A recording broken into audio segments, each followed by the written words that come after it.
Скопје и Македонија и понатаму на топ листата каде граѓаните дишат отровен воздух. Граѓаните револтирани што постојано слушаат една иста деценијска позната фраза "Не може преку ноќ да го решиме проблемот со загадениот воздух". Граѓаните револтирани дека се изложени на отров кој директно влијае на белите дрвови, но и дека никој не презема конкретни чекори, освен исти препишани мерки. Скопје повторно е еден од најзагадените градови. Така, тоа е катастрофа, да ви кажам. Загрижувачко. Како се справувате со загадениот воздух? Тешко, со маски, со многу. Поготово за нас, возрастните. Ма и за сите, за младите, штета голема. Никако се гушиме и тоа е.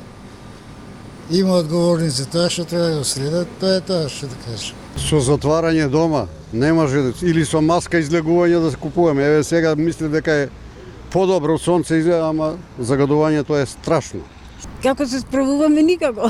Како? Ке носиш маска, навечер нема да искачаш многу. Што да правиме? Што мислите дека треба да се направи за да се намали загадувањето? Па тоа владата треба да си мисли.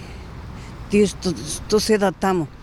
Министерството за животна средина 2 дена мереше дали е загадено, па донесе препораки бара да се интензивираат вонредните инспекцијски надзори на инсталациите со А интегрирана еколошка дозвола и со Б интегрирана еколошка дозвола и елаборати. Меѓу препораките е и забрана за горење на отворено.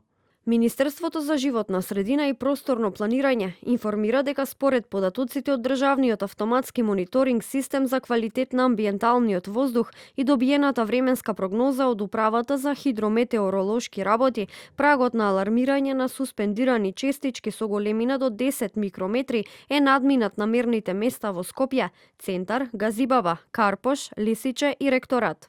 Додека Министерството за животна средина издава препораки, а град Скопје се обидува да го рестартира јавниот превоз, останува да заврне или да дувне ветар за почист воздух.